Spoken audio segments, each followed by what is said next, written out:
we're back at the new sawmill building project. What is the dimensions on this again, Scott? What's there is 18 maybe and a half by 53 and a half, 54, something like that. And we're fixing to pour the floor today. I wonder what the date is today, 21st? I think so, yeah. November 21st. So first, we've had a low that's going to be above freezing for a couple days. We thought it'd be a good time to get it done. Plus, it's when our ready mix outfit could get us on their schedule, which I think worked out fine. The backs are 6x6 posts, right? And the middle ones are too? Yeah, they're 6x6s. And so the 4 on the front are 8x8s. Now you made them 20 feet. Yep. And they're only gonna be 10 or 11, 16 or 12 and 9, right? Was the number. So all of those posts will get cut off a considerable amount. Yeah, 6 foot or something. They're not any of them more than 3 foot in the ground, is there? Maybe a few, but not much, not many more. So that, and you'll be able to see when we get started putting the plates up and a few rafters across them, that it's going to have one roof that's going to slope off the opposite side from where we're at here, and it's going to have 2 big doors on this side and 1 smaller one. All this side over here is going to be doors, and there's going to be 1 slider on maybe on the back side. Yeah, 1 slider. That'll match. Are you going to put a walk door somewhere in it? Yeah. And it'll have a walk-in door. Yep. And they've had to redo his electric, which has been a big fiasco. And so they got his meter pole set right over there to where we can get the electric put into it real easy. I say that tongue-in-cheek, ha ha ha ha. And so we're sitting here waiting on the ready mix truck. We got Scott and I and one of his helpers, and my helper Kevin's going to be here.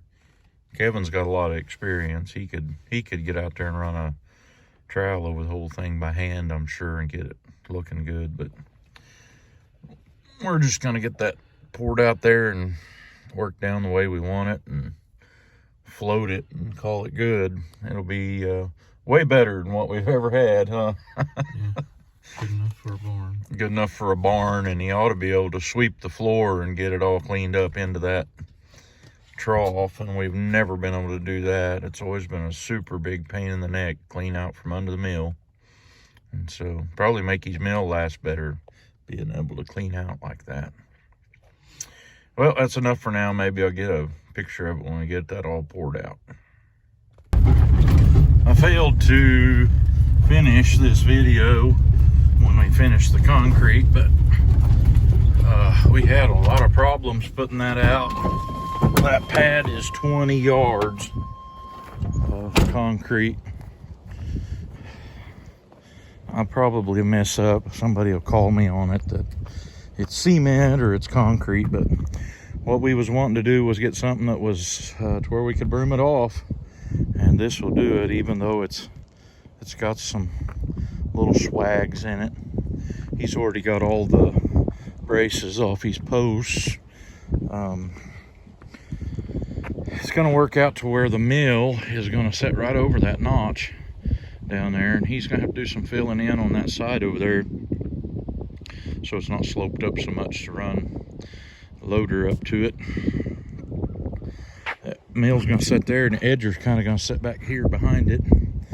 And that side of the building over there is going to be all doors.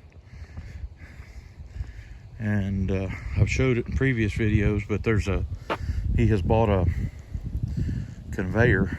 It's sitting over there by his house that's going to go in this notch that we formed out, and it's going to catch all the junk out the bottom of the sawmill so that we don't have to clean that out by hand like we've been doing for quite some time now. And And so it probably, I'm not sure, I think those form boards have to come off there. Probably those metal stakes will all have to come out of there too. But anyway,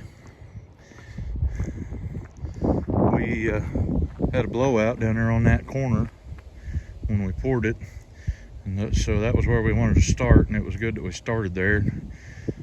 We quit when it blowed out around that post and come over here, and what we done was poured the middle, and you can tell right here it didn't get seamed together perfect, but it's good enough for what we're doing. And so give you a little perspective on how it'll be. The logs will come in that door, and then this door is wide enough he can set his slab rack, and probably the slab rack's gonna set back right here, and maybe a bundle of his lumber will set up there, or two, and probably one back here, and the edger is going to be back there, and he's going to be to where he can slide his flitch boards off from his table, maybe onto another roller, flip them up onto the edger, and the edger will go that way, and so he can feed that board through and leave her set there until he gets the, or even if he had help, he could pile up some boards here. He's going to build a wall between these two posts to stack lumber against. So I'm pretty pleased with the floor. It's already got a crack in it though, but I don't really suppose that's going to hurt anything. And that right there. Probably should have put some fiber mesh in it. This side over here don't so much, but all the places where he's going to be driving the loader in, it's going to have, it had wire, pieces of wire cattle panel that he put in it. Some dipstick stepped in this, look at that, and then didn't come back and fix her tracks. Anyway, that's what that looks like. Won't be long now. We'll be seeing some. Oh yeah, and the roof's going to go one way, so this side over here is going to have, I don't remember, I think they're 8x8 beams he cut to go across the tops of the posts. And so in order to get them right, we have to cut the posts off, set them 8x8s on there. They'll be plated and leg screwed on the back. And then the back side will just have 2x8 across the post, but it won't be near to the top of them. They're taller than what the top of the roof's gonna be, so that's what that looks like for now.